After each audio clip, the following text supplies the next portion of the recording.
उन्होंने बालाजी को बुलाया जो कि उनके सहायक थे। उन्होंने एक चिट्ठी लिखी और भेज दी, जाइए और इसे गुरु के चरणों में रख दीजिएगा। तो वो गए और इस चिट्ठी को गुरु के चरणों में रख दिया। तब उन्होंने इसे उठाया और पढ़ा और रामदास मुस्कुराए। जो लोग भारतीय मूल के हैं वो उनके बारे में ज़्यादा जानते होंगे। मैं उनके ऐतिहासिक पहलुओं पे नहीं जाऊंगा, पर एक राजा हुआ करते थे, छत्रपति शिवाजी महाराज को आप जानते हैं। शिवाजी जो एक महान राजा या एक सम्राट रहे हैं, जिन्होंने, आपको पता है, एक तरह से बहुत जबरदस्त रूप से सम्मान प्राप्त किया अपने प्रशासन के लिए, अपनी बहादुरी के लिए, अपने साहस के लिए। और उन्होंने जिस रणनीति के साथ उस दौर में युद्ध किए, उनका बहुत सम्मान किया जाता है, खासकर कि महाराष्ट्र के लोगों द्वारा। तो शिवाजी उनके प्रशासन के तरीके के कारण आज भी महत्वपूर्ण हैं। उन्होंने बेहद विकसित और प्रबुद्ध प्रशासन चलाया। बड़े ही कम लोग उनके प्रशासन के बारे में जानते हैं। आमतौर से लोग उन्हें सिर्फ उनकी युद्ध की रणनीतियों की वजह से जानते हैं, जिसकी तारीफ और गुणगान किया जाता रहा है। पर उनकी सबसे खास बात उनका प्रशासन रहा है। अपने राज्य के लिए उन्होंने बेहद उन्नत प्रशासन किया। तो उनके एक गुरु रहे हैं जिनका नाम रामदास था।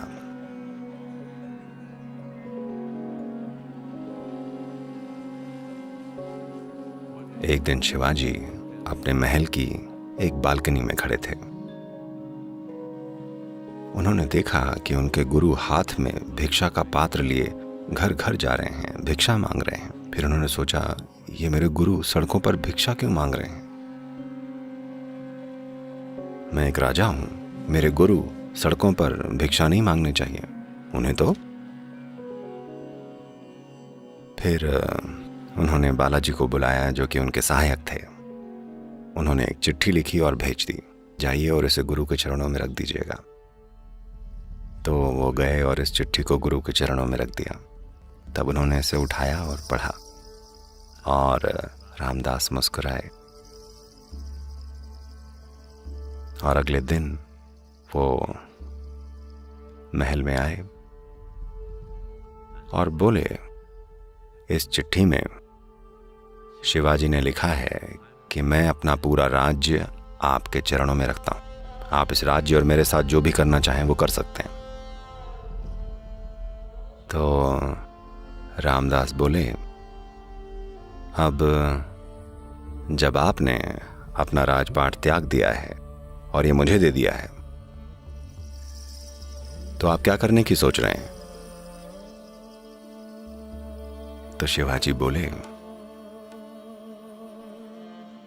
सद्गुरु जी, जो आप बोलेंगे, आप मेरे सद्गुरु हैं, आप जो बोलेंगे वो मैं करूंगा।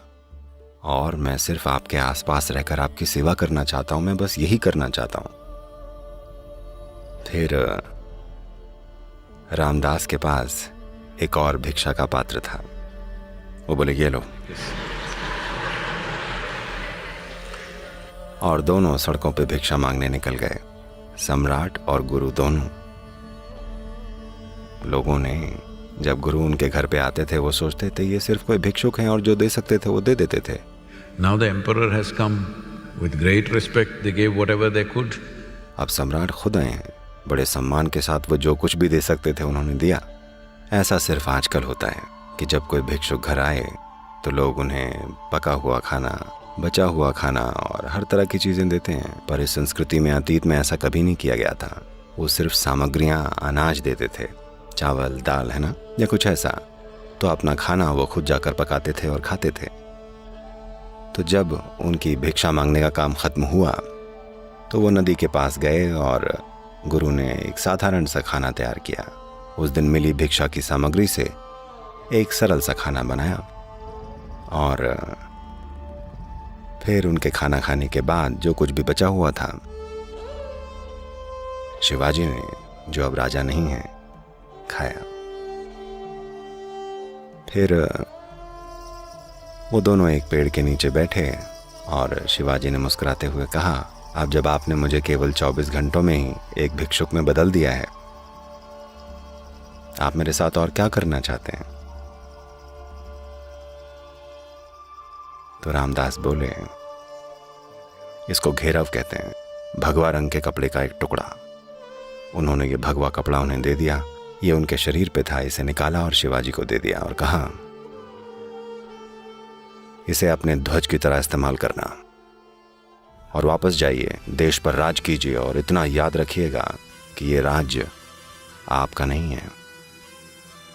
अगर आपको पता है कि ये आपका नहीं है, आप इसके मालिक नहीं हैं, तब आप लोगों के लिए जो सबसे अच्छा कर सकते हैं करेंगे। आपको इस तरह शासन करना है। तो शिवाजी ने हमेशा भगवा कपड़े का या भगवा ध्वज का अपने राज्य के प्रतीक के रूप में इस्तेमाल किया। And he administered his kingdom in a most enlightened way possible to run a kingdom.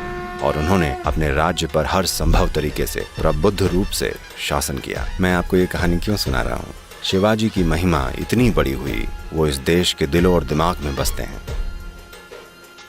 क्योंकि वो कृपा में जिए।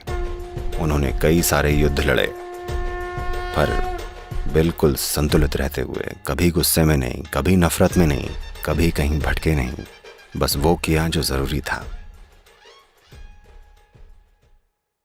कृपा सबसे बड़ी शक्ति है जो आपके पास हो सकती है। एक बार जब कृपा आपके जीवन में आ जाती है तो हर छोटी चीज। मैं कृपा के लिए कैसे उपलब्ध हूं? कृपा यानी ऐसा नहीं है कि ये कहीं एक दिशा से आ रही है, जैसे गुरुत्वाकर्षण है। कृपा है, लेकिन बहुत बड़े आयाम में, क्योंकि गुरुत्वाकर्षण एक खास दूरी तक ही काम करता है। कृपा सृष्टि का आधार है, लेकिन आप इसके लिए उपलब्ध नहीं होंगे अगर आपके पास अपने व्यक्तित्व की मजबूत दीवारें हैं।